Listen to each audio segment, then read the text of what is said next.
আইনাল বয়তি রহমাতুল্লাহ আলাইহির স্মরণে আজ এই নন্দপাড়া দরবার শরীফে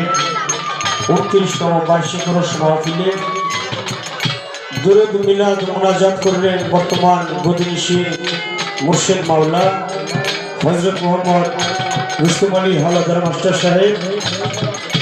তাহার চরণে ভক্তি সালাম রেখে তাহার আওলাদ ভক্ত আশিকান যারা রয়েছে তাদের প্রতি ভক্তি রেখে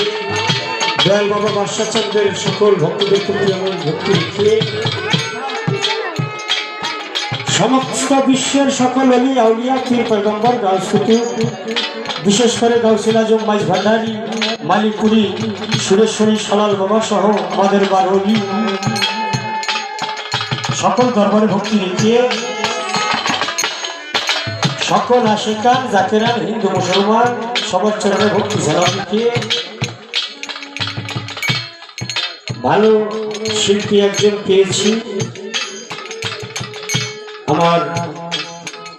ভাইজান, সেই বাংলাদেশের অন্যতম শিল্পী সেলিম সরকার সাহেব।